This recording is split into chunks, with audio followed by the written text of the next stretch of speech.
کوٹھی کی طرف بلا رہے ہیں جہاں وہ خود پڑے.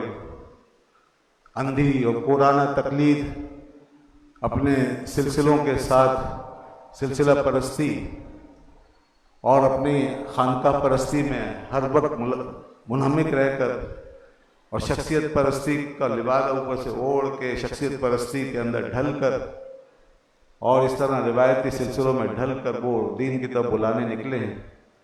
اور وہ اپنے خط و خال سے لگتے ہیں کہ جیسے وہ پچھلے دور میں کئی لوگوں کو لے کے جانا چاہتے ہیں. تو یہ بھی بڑا عجیب و غریب معاملہ ہے. ایسے لوگ یقیناً اگرچہ مخلص بھی ہوں نا، جتنے بھی مخلص ہوں، اگرچہ پہلے والے لوگوں کی طرح ہم انہیں گمراہ تو نہیں کہیں، مگر ایسے لوگوں کی تنگ نظری جو ہے وہ ان کے اپنے راستے میں خود حائل ہے. ان کو کسی اور کو ضرورت نہیں ہے کہ وہ ان کو روکے یا ان کے راستے پہ روڑے اٹکائے. یہ خود اپنے طریقہ کار، اپنی فکر، اپنی باتوں کی وجہ سے اپنے ہی جال میں الجھے رہیں گے اور زمانے کے لیے قابل قبول نہیں بن سکیں گے. تو ہم دیکھتے ہیں کہ وہ ہمیشہ 100 آدمی، 200 آدمی، 500 آدمی لے کے گھومتے ہیں. ایک اسٹیٹ، ایک لیول ان کا ہوتا ہے، وہ اسی کے اندر وہ ہمیشہ بند رہتے ہیں. وہ کبھی پڑھے لکھے ذہنوں کو اپیل نہیں کر سکتے، وہ پڑھی لکھی سوسائٹیوں میں داخل نہیں ہو سکتے، وہ آج کے پڑھے لکھے سائنٹیفک ذہن کے لیے کوئی اٹریکشن نہیں رکھتے. تو ایسے لوگ ایک گیپ میں رہتے ہیں، ہمیشہ ایک فاصلے میں رہتے ہیں. تو اس لیے دونوں قسم کے مظاہر ہیں اور یہ دونوں ہی ہمارے لیے ٹھیک نہیں ہے. پہلے والی مثال تو دین سے بھٹکا دینے والی ہے، جو نوآموز مفکروں کی، اپنے اسلاف پر کام کرنے والوں کی، وہ تو گمراہ اور دین سے دور لے جانے والے. اور دوسری والی مثال جو ہے وہ دین کے اندر ایک چھوٹا سا خانہ بنا کے اس میں بند ہو جانے والوں کی مثال.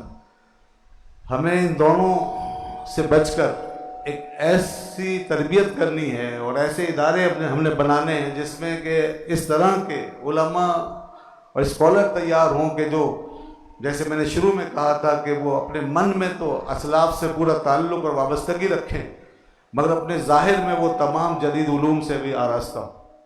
وہ آج کی لینگویجز کو سمجھتے ہوں، آج کی ٹرمینالوجی کو جانتے ہوں، آج کے علم و فکر سے ان کا تعلق ہو اور آج کی زبان میں، آج کے انداز میں، آج کے اسلوب میں بات کر سکیں. وہ قدیم روایات کو جدید اسلوب میں پیش کر سکیں. وہ شراب کہن کو وہ جدید موجودہ جام کے اندر ڈال کر پھر لوگوں کے سامنے پیش کر سکیں. شراب وہی ہوگی، پرانی شراب کہن، مگر جام ان کے ہاتھ میں نیا ہونا چاہیے. جام ایسا ہو کہ لوگ دیکھ کر فوراً لپک لیں، پھر وہ اس کو پئیں تو انہیں وہی مزہ آ جائے جو اسلاف کو دین کے اندر رہتے ہوئے آتا تھا. یاد رکھیے کہ ہمیں اسلاف کے اخلاص کی، ان کے جذبے کی، ان کے تقوی کی اور ان کے خلوص کی ہمیشہ ضرورت رہے گی. ان کی ہدایت کی ہمیں ہمیشہ ضرورت ہے. ان کا جو قدم اٹھا تھا وہ راہ راست پر اٹھا تھا، وہ انہوں نے ہمیشہ صراط مستقیم پر گامزن ہو کر کام کیا. ہمیں ان سے یہ سیکھنا ہوگا کہ وہ صراط مستقیم پر کس طرح گامزن رہے. حضرت عبداللہ ابن مسعود رضی اللہ عنہ نے یہ بات فرمائی تھی کہ من ارادہ یستنہ، کہ جو یہ چاہتا ہے کہ وہ سنت پر عمل کرے اور سنت کو اپنائے، تو فلیستنہ بمن قد مات، تو اسے چاہیے کہ جو ہم میں سے فوت ہو گیا، یعنی صحابہ کی بات کر رہے ہیں اور صحابی رسول کہہ رہے ہیں، تو اسے چاہیے جو ہم میں سے فوت ہو گیا ہے وہ اس کے دامن کو تھام لے. تو ایک ہاتھ میں ہمارے اسلاف کا دامن ہونا چاہیے، ان کی محبت ہونی چاہیے، اور دوسرے ہاتھ میں ہمارے آج کے دور کے حالات ہونے چاہیے، آج بدلتی ہوئی تبدیلیوں پر ہماری نظر ہونی چاہیے. یہ دونوں چیزیں ساتھ ہونی چاہیے. اب یہ ہے کہ اس حوالے سے جتنی ذمہ داری ہم پر عائد ہو چکی ہے وہ شاید پہلے سے زیادہ ڈبل ہو گئی ہے. پہلے صرف ایک ہی دور کو سامنے رکھ کے انسان چلتا تھا اور چلتا چلا جاتا تھا، کوئی ریزسٹنس نہیں ہوتی تھی، مزاحمت نہیں. آج ہمیں سارے ادوار کو سامنے رکھنا ہے، پچھلے کو بھی اور موجودہ کو بھی اور زمانے کی تبدیلیوں کو، اور پھر ہمیں چلنا ہے.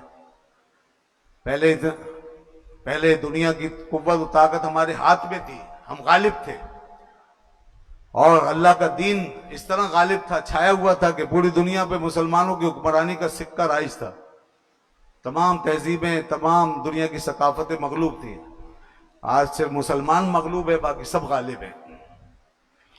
آج یہ صورتحال ہے کہ مسلمان مغلوب ہے اور باقی دنیا کی ساری طاقتیں غالب ہیں۔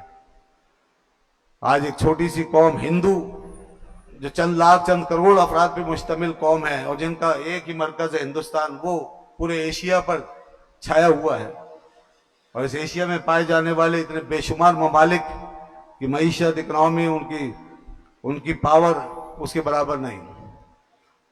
اس سے بھی کم چند لاکھ نفوس پہ مشتمل ایک قوم یہود